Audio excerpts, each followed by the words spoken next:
Є люди, з якими There are some говориш. people with whom you can talk about complicated things and they become more well understood. For us, Yevhen Hlibovytskyy is exactly this sort of the person because he has a systemic vision of the country and the region, and he can speak honest about that. So let me invite Yevhen Hlibovytskyy, CEO of the Frontier Institute, the lecturer of the Ukrainian Catholic University. He will deliver the keynote speech on Ukraine and Central Europe, the time to update the doctrine. If we speak about Ukraine and Central Europe, I'm going to start with the following thing. The US has got some problems, and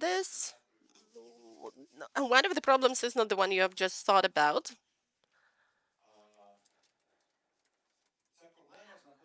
This problem is located on the Pacific side of the US because seismologists have come to understand that once in 350 years, enough energy and power is accumulated to have a tectonic shift. And it has appeared that when it happens, the earthquake is so strong that the shore infrastructure of the US, which has been built over the recent 150 years in the western shore of the US, will be almost fully destroyed, which means that there will be the need to rebuild ports, highways, to construct schools in high mountainous regions, and therefore they've started thinking how much time is left. When did we have this last potential earthquake? And the problem is that America now, well, it's a very new phenomenon, a very young phenomenon. And in its history, it doesn't have a sufficient number of years to really go deep into it and to see what the roots of all that are. The researchers went back to the Indian society, but their problem is that they don't have any written sources, written documents which would enable us to go deeper. And human memory contains only 3 or 4 generations, and all the severe disasters, if they do not transform into a system, get erased from memory. Then the researchers started following some other characteristics and symptoms, and they identified that in the year 1700, the Japanese people registered a very strange tsunami with no earthquake. It came all of a sudden, it was highly destructive with no um, obvious signals before. When the biologists started tracking the trees, they also saw that the year of all those catastrophes and abnormalities was 1700.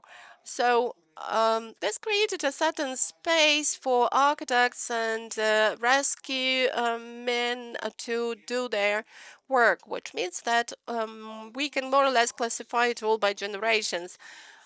But then a very special circumstance was identified. The French people in Polynesia conducted a lot of nuclear tests. Americans also did it in the Pacific Ocean, and they also did these tests in their deserts. And seismologists claim that that could probably change the clock, change the time. Why I'm talking about this? Because it seems to me that the Central European concept of time is very similar to the situation I've described. We don't know how much time is left. We don't know how quickly the time moves, so to say. For every country, it's different.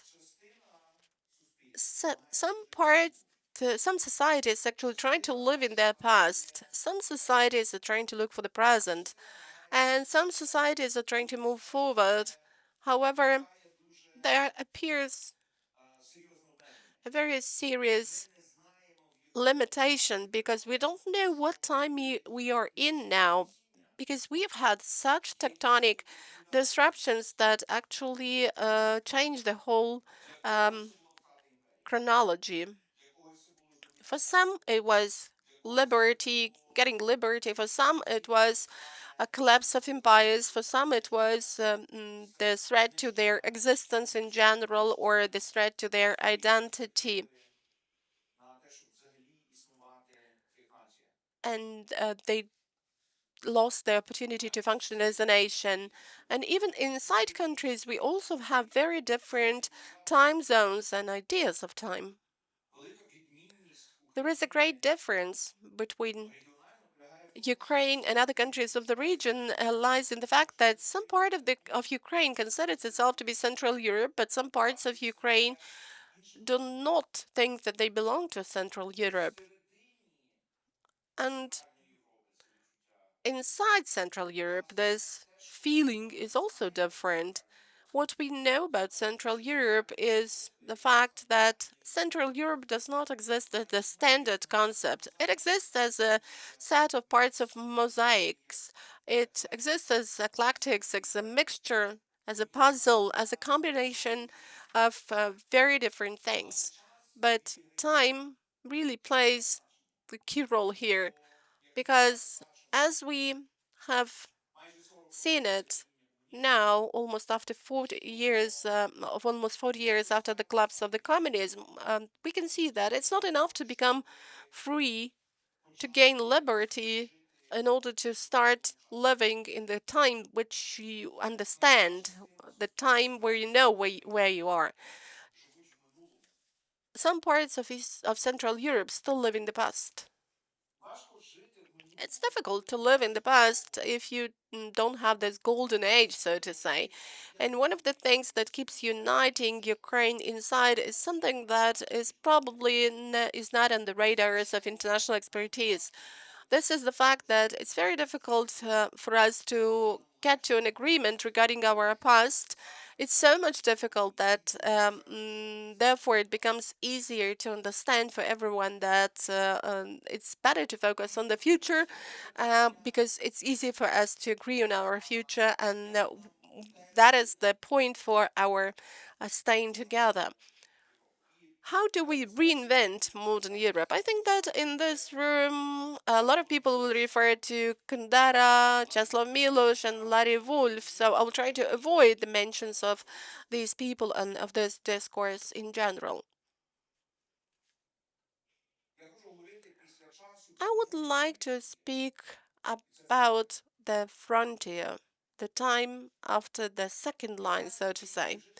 Ukrainians know that living in a frontier is an awful thing. You keep being faced with some danger that is trying to, and some threats that are trying to destroy you. If not destroy, then at least weaken you. And the peculiarity of Ukraine is that we don't have just one frontier. Our frontier is highly diverse.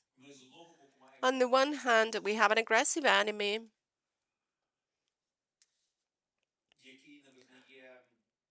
which does not recognize the Ukrainian entity and agency, and therefore has launched the war. On the other hand, we have neighbors who have turned out to be not very reliable partners. And they have made Ukrainians reconsider the notion of the West, power, democracy, values, capacity.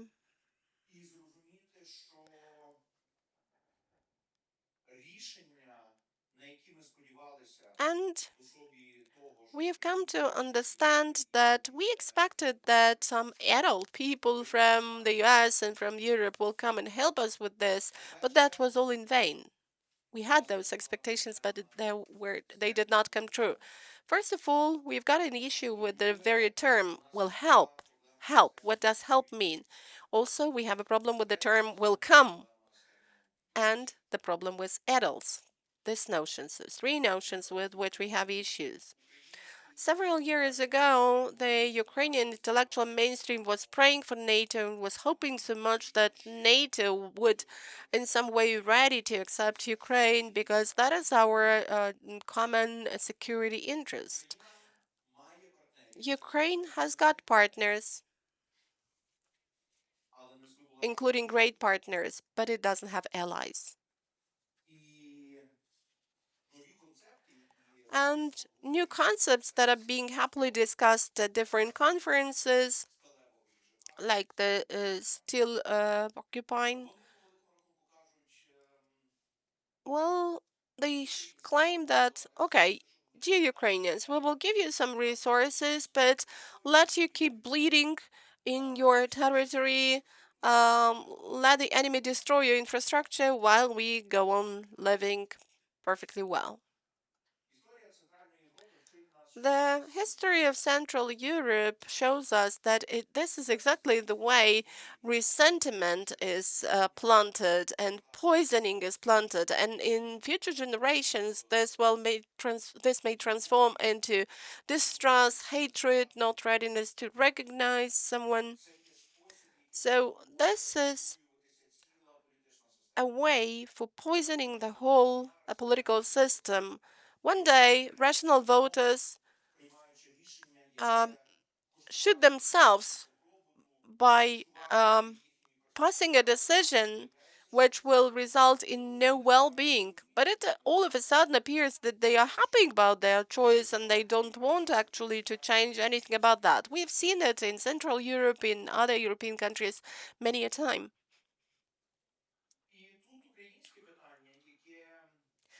And here, the issue about Ukraine, which is rather weak, but it's always better to be democratic when you're weak because democracy allows poor people and weak people to feel stronger. So but this is one position, but what will happen when Ukraine starts speaking from the position of a strong power? Will we be able to keep democracy in place, to keep to our ideals? Or will we have the same trajectory that we have seen in other European countries, where for Hungary, let's say, at a certain point in time, their friendship with paternalism and low prices appeared to be much more valuable than freedom? Or what if we take Poland, which, as it seems, it is distancing itself from the droid doctrine as moving towards an alternative one, which is more confrontational? Or we may take Slovakia, which appeared on the map of Ukraine, but not due to the reason we would like it to appear there. Or let's take Czechia, which is well known to the people in Zakarpattia, but since we don't have a common border, we don't know what is going to happen, and this process is not predictable. Today, Ukraine is talking about how it could possibly become the best version of itself, but 40 years ago, other Central European countries were also considering that point. European, not Central European, but other European societies are more interested in still retaining high quality of life, high standards of living, and well-being. They are interested in this more than in going into some risks, running some risks. The fact that Ukraine is um,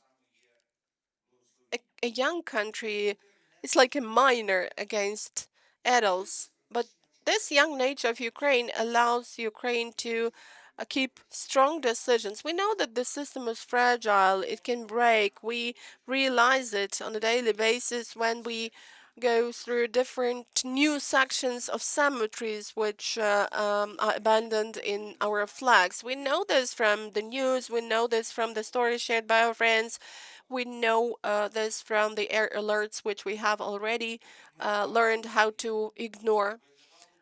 And well, the objective of Ukraine would seem to be obvious to move this frontier more at a distance. But we can see what has happened with this more distanced frontier in Central Europe. And have they really managed to remove this frontier or move it to greater distance? Because as it has appeared, not all the threats are fitting into this geographical dimension.